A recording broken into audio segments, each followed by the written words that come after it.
வெள்ளத்தில் கலப்படம் செய்யப்படுவதாக விவசாயிகள் குற்றம் சாட்டியுள்ளனர். திருப்பத்தூர் மாவட்ட ஆட்சியர் அலுவலகத்தில் ஆட்சியர் சிவசவுந்தரவள்ளி தலைமையில் விவசாயிகள் குறைதீர் கூட்டம் நடைபெற்றது.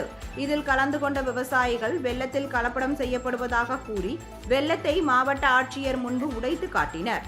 மேலும் சர்க்கரை 1 கிலோ 42 ரூபாய்க்கு விற்பனை செய்யப்படும் நிலையில் வெல்லம் 1 கிலோ 60 ரூபாய்க்கு விற்பனை செய்யப்படுகிறது எனவும், வெள்ளத்தில் லாபம் அதிகம் கிடைப்பதால் அதில் சர்க்கரை கலப்படம் செய்யப்படுவதாகவும் குற்றம் சாட்டினர். அப்பொழுது இந்த வெல்லம் எந்த கடையில் விற்பனை செய்யப்படுகிறது என்று கேள்வி எழுப்பிய மாவட்ட ஆட்சியருக்கு பதிலளித்த விவசாயிகள் பெரும்பாலான கடைகளில் கலப்படம் செய்யப்பட்ட வெல்லம் விற்பனை செய்யப்படுவதாக தெரிவித்தனர். இதுகுறித்து உணவு பாதுகாப்பு அலுவலருக்கு தகவல் தெரிவித்தாலும் அவர் இது தொடர்பாக எவ்வித நடவடிக்கையும் எடுக்கப்படவில்லை என்று குற்றம் சாட்டினர். மேலும் வியாபாரிகள் வியாபார நோக்கத்தில் இதுபோன்று கலப்பட செயலில் ஈடுபட்டு விற்பனை செய்யப்படுவதாகவும், இதனால் விவசாயிகள் பெருமளவு பாதிக்கப்படுவதாகவும் கூறினர்.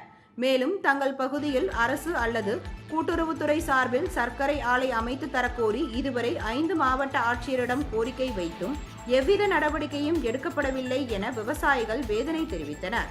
அப்பொழுது பேசிய மாவட்ட ஆட்சியர் சிவசவுந்தரவள்ளி இது தொடர்பாக விரைந்து நடவடிக்கை மேற்கொள்ளப்படும் என விவசாயிகளுக்கு உறுதியளித்தார்.